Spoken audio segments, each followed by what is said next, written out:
نبی پاک صلی اللہ علیہ وآلہ وسلم کے تمام اصحاب جو آپ صلی اللہ علیہ وآلہ وسلم پر ایمان لائے، دین اسلام قبول کیا، مختلف اصحاب کو مختلف القاب کے ساتھ جانا جاتا ہے۔ کسی صحابی رسول کو خادم رسول کے لقب سے جانا جاتا ہے، کوئی صحابی موزن رسول کے نام سے، کوئی نبی پاک صلی اللہ علیہ وآلہ وسلم کے ساتھ سفر میں رہا، کوئی آپ صلی اللہ علیہ وآلہ وسلم کے ساتھ اٹھنے بیٹھنے، ہر مختلف صحابہ کرام علیہ رضوان کو نبی پاک صلی اللہ علیہ وآلہ وسلم کے مختلف کام کرنے کی انہیں یہ شرف حاصل ہوا کہ نبی پاک صلی اللہ علیہ وآلہ وسلم کے مختلف کام انہوں نے کیے۔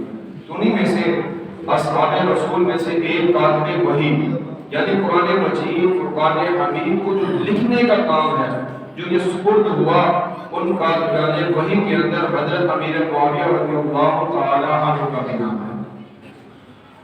آپ کاتب وحی ہیں، نبی پاک صلی اللہ علیہ وآلہ وسلم پر جو قرآن مجید، فرقان حمید نازل ہوتا، آپ صلی اللہ علیہ وآلہ وسلم ان کاتبین کو بتاتے، وہ لکھتے تھے، اور انہی میں سے ایک نام حضرت امیر معاویہ رضی اللہ تعالی عنہ۔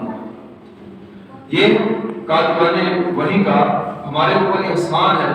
آج ہم دعوے کے ساتھ کہتے ہیں کہ جس طرح قرآن مجید فرقان حمید رب ذوالجلال کی طرف سے امام الانبیاء صلی اللہ علیہ وآلہ وسلم پر نازل ہوا، اسی طرح ہمارے تک یہ پہنچا۔ اس کے اندر زبر زیر پیش کی کوئی تبدیلی نہیں گئی۔ یہ کاتبان وحی ایمانداری کے ساتھ انہوں نے ہمارے اوپر یہ احسان کیا کہ جو حضور صلی اللہ علیہ وآلہ وسلم کی اشارت فرماتے تھے، جو آپ صلی اللہ علیہ وآلہ وسلم جس طرح بتاتے صحابہ کرام علیہ الرضوان اسی کو اسی ترتیب سے لکھتے تھے۔ حضرت امیر معاویہ رضی اللہ تعالی عنہ شان کے بارے میں جو نبی پاک صلی اللہ علیہ وآلہ وسلم کے اوصاف توریت کے اندر بیان ہوئے، حضرت علی مرتضی رضی اللہ تعالی عنہ روایت کرتے ہیں، فرماتے ہیں کہ ایک یہودی نبی پاک صلی اللہ علیہ وآلہ وسلم کی بارگاہ میں حاضر ہوا اور دین اسلام اس نے قبول کیا۔ جب اس نے دین اسلام کو قبول کر لیا تو پھر آپ صلی اللہ علیہ وآلہ وسلم سے عرض کی، یا رسول اللہ صلی اللہ علیہ وآلہ وسلم توریت کے اندر آپ کے اوصاف بیان ہوئے ہیں، اوصاف محمد کو رب ذوالجلال نے توریت کے اندر بیان کیا ہے۔ تو اس نے کہا کہ آپ صلی اللہ علیہ وآلہ وسلم کے جو اوصاف ذکر کیے گئے، آپ صلی اللہ علیہ وآلہ وسلم کی جو پیدائش ہوگی، آپ صلی اللہ علیہ وآلہ وسلم کی جو ولادت ہوگی، وہ مکہ مکرمہ کے اندر ہوگی۔ پھر آپ صلی اللہ علیہ وآلہ وسلم جو ہجرت کریں گے وہ مدینہ منورہ کی طرف کریں گے۔ پھر آپ صلی اللہ علیہ وآلہ وسلم کی جو حکومت، جو سلطنت قائم ہوگی، وہ شام کے اندر قائم ہوگی۔ اب آپ صلی اللہ علیہ وآلہ وسلم کے جو اوصاف بیان کیے، بتایا گیا کہ آپ صلی اللہ علیہ وآلہ وسلم کی ولادت کے بارے میں، آپ صلی اللہ علیہ وآلہ وسلم کی ہجرت کے بارے میں، اور آپ صلی اللہ علیہ وآلہ وسلم کی بادشاہت کے بارے میں۔ ظاہری طور پر ہم جانتے ہیں کہ آپ صلی اللہ علیہ وآلہ وسلم کی جو ولادت ہوئی وہ مکہ میں ہوئی، اور آپ صلی اللہ علیہ وآلہ وسلم نے مکہ سے مدینہ کی طرف ہجرت کی، لیکن آپ صلی اللہ علیہ وآلہ وسلم نے جو شام کا جو ملک ہے، جو سلطنت ہے، وہاں پہ مسلمانوں کی حکومت قائم نہیں ہوئی۔ تو یہ پھر کس طرح آپ صلی اللہ علیہ وآلہ وسلم کی جو اوصاف تھے اس کو توریت کے اندر ذکر کیا گیا کہ آپ صلی اللہ علیہ وآلہ وسلم شام کے علاقے پر بھی آپ صلی اللہ علیہ وآلہ وسلم کی حکومت قائم ہوگی۔ آپ صلی اللہ علیہ وآلہ وسلم نے جب دین اسلام کی تبلیغ فرمائی، دین اسلام کا پرچار کیا، رب ذوالجلال نے آپ کو جو فتوحات نصیب فرمائی، مکہ فتح ہو گیا، آپ صلی اللہ علیہ وآلہ وسلم نے جو حکومت قائم کی گئی، آپ صلی اللہ علیہ وآلہ وسلم نے مدینے کے اندر حکومت قائم کی۔ پھر آپ صلی اللہ علیہ وآلہ وسلم کے وصال کے بعد حضرت ابوبکر صدیق رضی اللہ تعالی عنہ آپ امیر المؤمنین بنے، آپ مسلمانوں کے امیر مقرر ہوئے، تو آپ نے بھی جو دارالخلافہ ہے وہ مدینہ کو ہی بنایا۔ اس کے بعد حضرت عمر فاروق رضی اللہ تعالی عنہ آپ کی دور خلافت کے اندر بھی مدینہ منورہ کو ہی دارالخلافہ بنایا۔ پھر حضرت عثمان غنی رضی اللہ تعالی عنہ، حضرت عثمان غنی رضی اللہ تعالی عنہ کے دور کے اندر بھی جو مسلمانوں کا دارالحکومت تھا وہ مدینہ منورہ تھا۔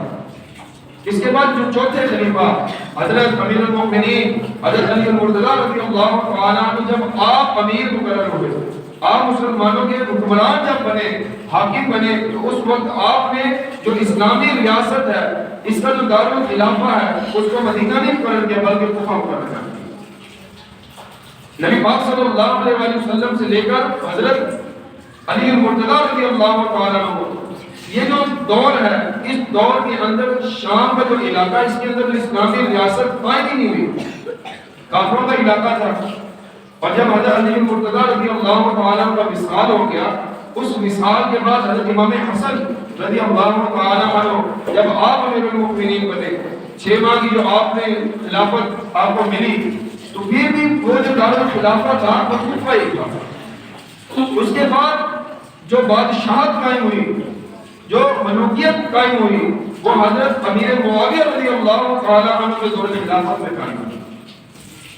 حضرت امیر معاویہ رضی اللہ تعالیٰ عنہ کے دور خلافت کے اندر آپ کو جو فتوحات نصیب ہوئی، اس وقت آپ نے شام کا جو علاقہ ہے، اس کو آپ نے مسلمانوں کا دارالخلافہ قائم کیا، اس کو دارالخلافہ بنایا حضرت امیر معاویہ رضی اللہ تعالیٰ عنہ۔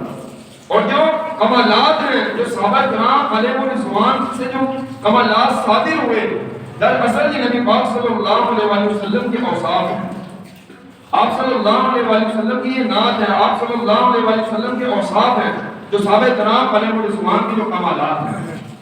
تو حضرت امیر معاویہ رضی اللہ تعالیٰ عنہ اسلامی تاریخ کے مسلمانوں کے جو سب سے پہلے بادشاہ ہیں، جو بادشاہت قائم ہوئی، وہ حضرت امیر معاویہ رضی اللہ تعالیٰ عنہ نے قائم کی۔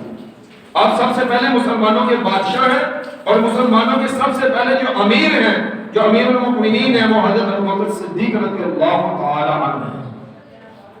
بادشاہت قائم کرنے والے حضرت امیر معاویہ رضی اللہ تعالیٰ عنہ، اور جو امیر المؤمنین ہیں، جو خلافت قائم ہوئی، جو خلافت راشدہ جو 30 سال ہے، یہ حضرت ابوبکر صدیق سے لے کر حضرت امام حسن رضی اللہ تعالیٰ عنہ تک، یہ جو دورانیہ 30 سال ہے، اسے خلافت راشدہ کہا جاتا ہے، جس میں حضرت ابوبکر صدیق رضی اللہ تعالیٰ عنہ کے 2 سال، حضرت عمر فاروق رضی اللہ تعالیٰ عنہ کے 10 سال، حضرت عثمان غنی رضی اللہ تعالیٰ عنہ کے 12 سال، حضرت علی المرتضیٰ رضی اللہ تعالیٰ عنہ کے 4 سال، اور حضرت امام حسن رضی اللہ تعالیٰ عنہ کے 6 ماہ، یہ شامل ہے۔ یہ 30 سال کا جو دورانیہ ہے، اس کو خلافت راشدہ کہا جاتا ہے۔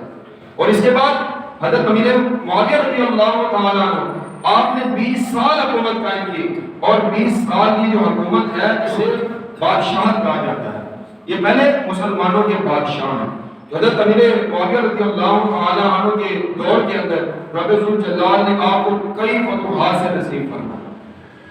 حضرت امیر معاویہ رضی اللہ تعالیٰ عنہ نبی پاک صلی اللہ علیہ وسلم کے کاتب وحی ہیں، اور آپ کو حضرت جبرائیل علیہ السلام کا سلام بھی ہے۔ نبی پاک صلی اللہ علیہ وسلم کے پاس حضرت امیر معاویہ رضی اللہ تعالیٰ عنہ صحابہ کرام علیہ الرضوان حاضر ہیں۔ حضرت جبرائیل علیہ السلام حاضر ہوئے امام الانبیاء صلی اللہ علیہ وسلم کی بارگاہ میں، عرض کی یا رسول اللہ صلی اللہ علیہ وسلم، میرا سلام، یعنی حضرت جبرائیل علیہ السلام کا سلام امیر معاویہ کو کہہ دیجیے۔ کیوں؟ کیونکہ وہ کتاب اللہ یعنی وہی لکھنے والے ہیں، کتاب اللہ کو لکھنے کی وجہ سے حضرت جبرائیل علیہ السلام کا جو سلام ہے، وہ انہوں نے پیش کیا امام الانبیاء صلی اللہ علیہ وسلم کی بارگاہ میں۔ اور حضرت امیر معاویہ رضی اللہ تعالیٰ عنہ وہ ذات، وہ شخصیت ہیں جنہیں نبی پاک صلی اللہ علیہ وسلم نے 3 مرتبہ جنت کی خوشخبری عطا کی۔ صحابہ کرام علیہ الرضوان موجود تھے، تو نبی پاک صلی اللہ علیہ وسلم نے ارشاد فرمایا، اب جو شخص آئے گا، صحابہ کرام علیہ الرضوان موجود تھے، آنے والے کے بارے میں آپ صلی اللہ علیہ وسلم نے غیب کی خبر دی اور بتایا جو شخص آنے والا ہے کہ جنتی ہے۔ آپ صلی اللہ علیہ وسلم نے حضرت امیر معاویہ رضی اللہ تعالیٰ عنہ اس وقت تشریف لائے، اور آپ صلی اللہ علیہ وسلم کی زبان سے جو کلمات نکل گئے، اللہ عز و جل ان کو قبول فرماتا ہے۔ ان تمام انبیاء کرام علیہ السلام جو اس دنیا میں آئے، تمام کی زبان سے جو بھی انہوں نے دعا کی، رب ذوالجلال نے اس دعا کو قبول فرمایا۔ امام الانبیاء صلی اللہ علیہ وسلم کے دوسرے دن صحابہ کرام علیہ الرضوان موجود ہیں، پھر آپ صلی اللہ علیہ وسلم نے ارشاد فرمایا کہ جو شخص آئے گا وہ جنتی ہے۔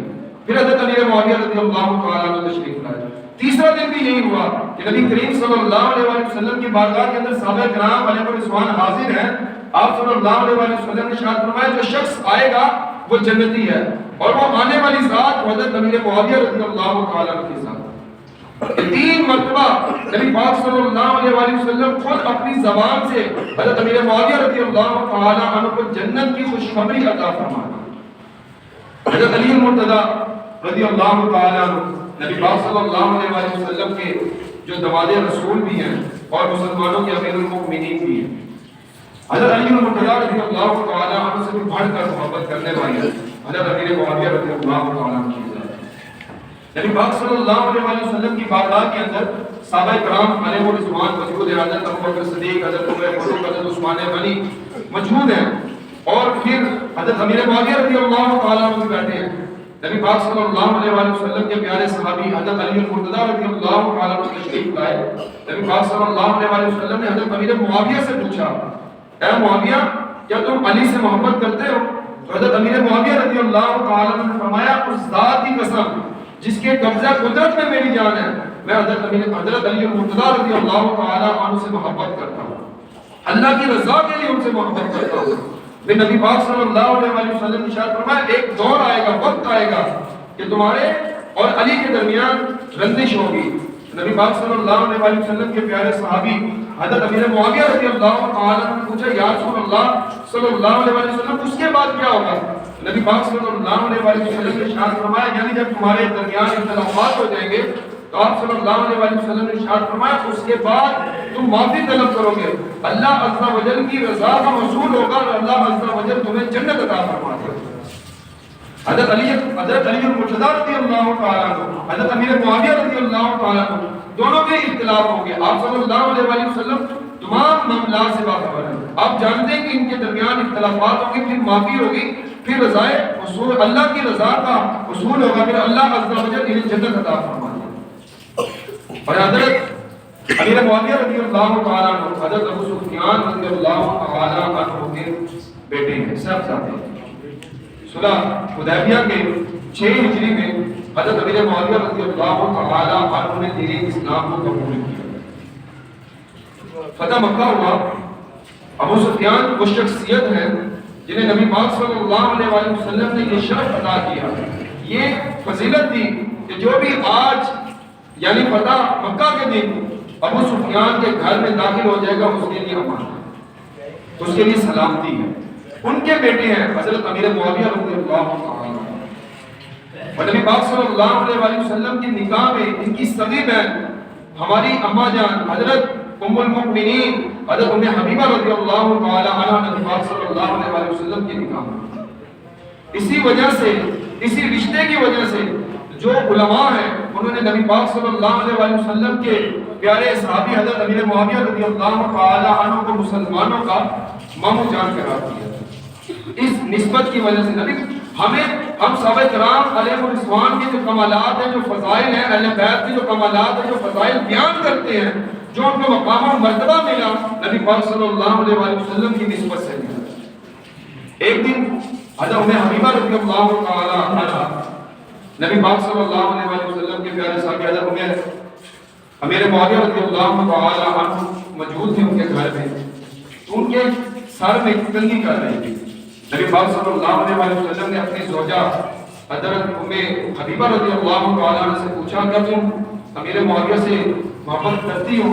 انہوں نے کہا یہ میرے بھائی ہیں، میں ان سے محبت کرتی ہوں۔ تو نبی پاک صلی اللہ علیہ وسلم نے ارشاد فرمایا میں بھی اس سے محبت کرتا ہوں اور اللہ بھی امیر معاویہ سے محبت کرتا ہے۔ اور ایک اور روایت میں آتا ہے کہ نبی پاک صلی اللہ علیہ وسلم نے حضرت ام حبیبہ سے پوچھا کہ تم اس سے محبت کرتی ہو؟ تو نبی پاک صلی اللہ علیہ وسلم نے کے جواب میں حضرت ام حبیبہ رضی اللہ تعالی عنہا نے فرمایا کہ میں ان سے محبت کرتی ہوں، یہ میرے بھائی ہیں۔ تو نبی پاک صلی اللہ علیہ وسلم نے ارشاد فرمایا جبرائیل اور میکائیل یہ دونوں تمہارے بھائی سے محبت کرتے ہیں، یعنی حضرت امیر معاویہ رضی اللہ تعالی عنہ سے محبت کرتے ہیں، اور ان سے بڑھ کر اللہ عز و جل امیر معاویہ سے محبت کرتا ہے۔ اور جو نبی پاک صلی اللہ علیہ وسلم جس صحابی رسول سے محبت کرے، اور آپ صلی اللہ علیہ وسلم نے حضرت امیر معاویہ رضی اللہ تعالی عنہ کو جو دعا دی، آپ صلی اللہ علیہ وسلم نے حضرت امیر معاویہ کو ہادی اور مہدی کی دعا دی، اللہم اجعلہ ہادیا مہدیا واہد بہ۔ آپ صلی اللہ علیہ وسلم کے جو اصحاب ہیں مختلف صحابہ کرام کو مختلف دعاؤں سے نوازا. حضرت عبداللہ بن عباس رضی اللہ تعالیٰ عنہ کو علم کی تعلیم یعنی قرآن مجید فرقان حمید کی تعلیم کی دعا عطا فرمائی. صحابہ کرام علیہ الرضوان کو برکت کی دعا دی. حضرت انس بن مالک رضی اللہ تعالیٰ عنہ کو برکت کی دعاؤں سے نوازا. لیکن حضرت امیر معاویہ رضی اللہ تعالیٰ عنہ کو ہادی اور مہدی کی دعا سے نوازا کہ ہدایت دینے والا اور ہدایت یافتہ. آپ کو یہ مقام و مرتبہ دیا گیا کہ آپ ہدایت یافتہ بھی ہیں اور ہدایت دینے والے بھی ہیں. آپ صلی اللہ علیہ وآلہ وسلم ظاہری اور باطنی انسان کے جو معاملات ہیں ان سے باخبر ہیں. اس لیے آپ صلی اللہ علیہ وآلہ وسلم نے آپ کو یہ دعا سے نوازا کہ آپ ہدایت یافتہ بھی ہیں اور ہدایت دینے والے بھی ہیں. جب یہ سوال کیا جاتا ہے, پوچھا جاتا ہے کہ آپ کو یہ دعا کیوں دی گئی, مختلف صحابہ کرام کو آپ صلی اللہ علیہ وآلہ وسلم نے مختلف دعاؤں سے نوازا ہے. تو آپ صلی اللہ علیہ وآلہ وسلم کی یہ پیارے صحابی خود ہدایت یافتہ بھی ہیں اور ہدایت دینے والے بھی ہیں. نبی پاک صلی اللہ علیہ وآلہ وسلم کے تمام اصحاب جنتی ہیں. آپ صلی اللہ علیہ وآلہ وسلم پر جو دین اسلام جو لائے صحابہ کرام علیہ الرضوان تمام اصحاب, تمام کی جو فضیلات ہیں, جو درجات ہیں, ہر ایک سے بڑھ کر مختلف ہیں. نبی پاک صلی اللہ علیہ وآلہ وسلم کے تمام اصحاب کے درجات مختلف ہیں, لیکن تمام کے تمام صحابہ جنتی ہیں. اور جو ایک ہی شان کے اندر گستاخی کرے اور دوسرے کی شان کو بلند کرے وہ گمراہ ہے. اور کس وجہ سے گستاخی کی جاتی ہے؟ حضرت امیر معاویہ رضی اللہ تعالیٰ عنہ کی شان میں یتیم پلید کی وجہ سے. یہ بیٹا ہے ان کا, اور اگر کسی شخص کا بیٹا نالائق ہو تو اس نالائکی کی وجہ سے اس کے باپ سے کل سوال نہیں ہوگا. باپ کے ذمہ یہی ہے کہ اس کی تربیت کرے, اس کی پرورش کرے.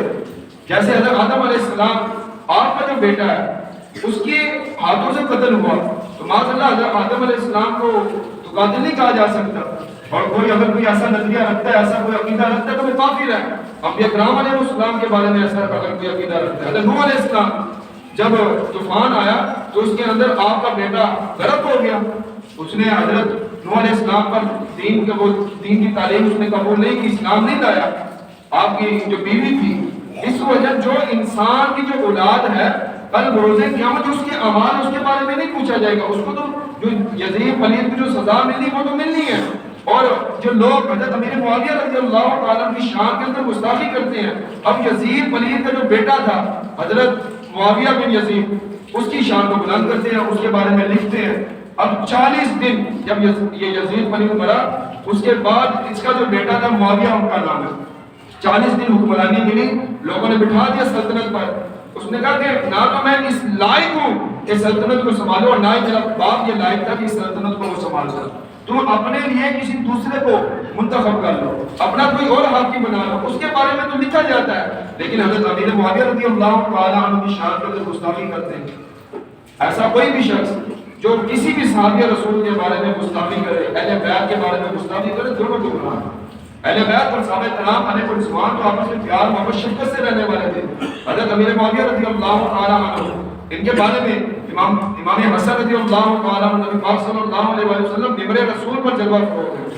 حضرت امام حسن رضی اللہ تعالیٰ عنہ کو نبی پاک صلی اللہ علیہ وسلم نے گود میں لیا اور ارشاد فرمایا, میرا یہ بیٹا سردار سید اور یہ مسلمانوں کے 2 گروہوں کے درمیان صلح کرائے گا. اور وہ 2 گروہ کون سے ہیں؟ حضرت امیر معاویہ رضی اللہ تعالیٰ عنہ کا گروہ ہے, اور حضرت امیر معاویہ رضی اللہ تعالیٰ عنہ حضرت امام حسن اور حضرت امام حسین رضی اللہ تعالیٰ عنہ سے بہت محبت کیا کرتے تھے. اور حضرت امام حسن رضی اللہ تعالیٰ عنہ کے جب یہ حضرت امیر معاویہ رضی اللہ تعالیٰ عنہ کی بارگاہ میں حاضر ہوئے حضرت امام حسن رضی اللہ تعالیٰ عنہ, تو حضرت امیر معاویہ رضی اللہ تعالیٰ عنہ نے عرض کی, آج میں آپ کو وہ نذرانہ پیش کروں گا کہ دنیا میں کسی نے کسی کو نذرانہ نہیں کیا ہوگا. آپ نے 40 لاکھ دینار حضرت امام حسن رضی اللہ تعالیٰ عنہ کی بارگاہ کے اندر وہ پیش کیے. اور ایک اور روایت میں ملتا ہے کہ حضرت امام حسن رضی اللہ تعالیٰ عنہ کے لیے حضرت امیر معاویہ رضی اللہ تعالیٰ عنہ نے 4 کروڑ دینار یہ آپ نے نذرانے کے لیے پیش کیا تھا.